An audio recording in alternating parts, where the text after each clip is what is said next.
Hey everyone, today we're going to talk about the history, origin, and some fun facts about the Nunchuck weapon. When it comes down to finding the exact origin and history of the Nunchuck, no one really knows. It wasn't really a popular weapon going through the generations. And there's only really speculation, some legends, and that's what we're going to cover today. We're going to cover two stories that are possible origins of the Nunchuck weapon. The first is that of Emperor Zhu Hongjun. Now, full disclosure, I apologize if I mispronounce any of these words. Some are Chinese, some are Japanese.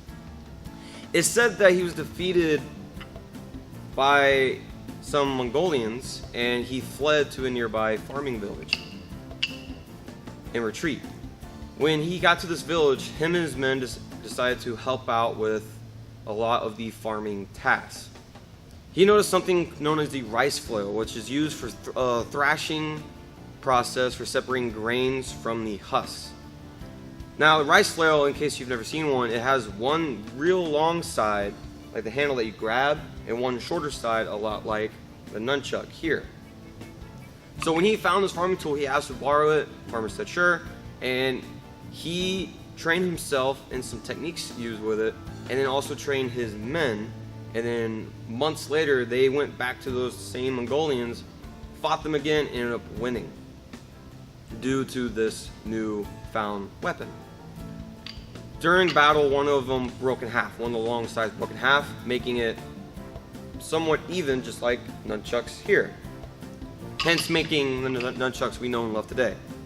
Now, that story, for most, is kind of unlikely just because of how detailed it is. The second and more popular one is that of King Shohashi, who united Okinawa's provinces.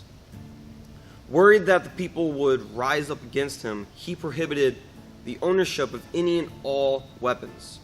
In response to this, the people formed the style known as karate, or karate, also known as the way of the open hand. Now, once they taught themselves this art form, they also took some farming tools and implemented these same techniques from open hand to their farming tools. Most popular ones being the bow staff, the scythe, and yes, the nunchucks. Throughout history, nunchucks started to form in many different ways. Today we have the Chinese version and the Japanese version. The Chinese version, I got them right here, are round and a little shorter compared to the Japanese version, which are a little longer and octagon shaped. These are the two styles of nunchucks that we use today. There are a variety of different martial arts styles that train with nunchucks. The most well-known are Kobudo, Karate, Taekwondo, Hapkido, Kung Fu, Jeet Kune Do, and Kali. And we also here at Peak Performance Training Center use it in our art known as Tong Soo Do.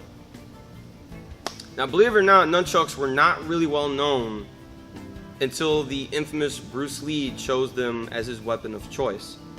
Now, Bruce Lee loved them for their versatility and cinematic value. After Bruce Lee used them in most of his movies, the weapon blew up in popularity all around the world and even became so popular they became illegal in a lot of countries because people were worried that the everyday person would try to mimic what they saw Bruce Lee doing in his movies.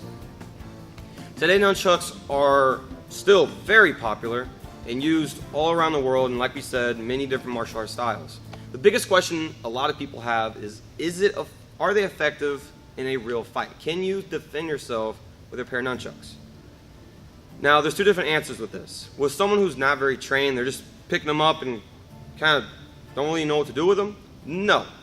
They're not going to be useful at all. They're going to hurt themselves more than they're going to hurt any attacker or aggressor.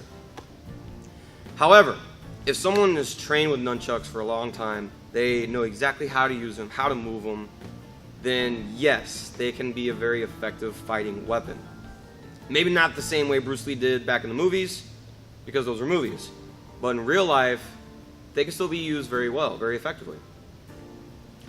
Hope you guys enjoyed this video. Hope you guys learned something. I know I did, looking up the information for this video. If you guys want to see more videos like these, because we will do more videos for other weapons just like this. We already did one for the Japanese katana. Go check that out. If you want to see more in the future, go ahead and subscribe, like this video, so you can catch up on our future content. Until then, we'll see you next time.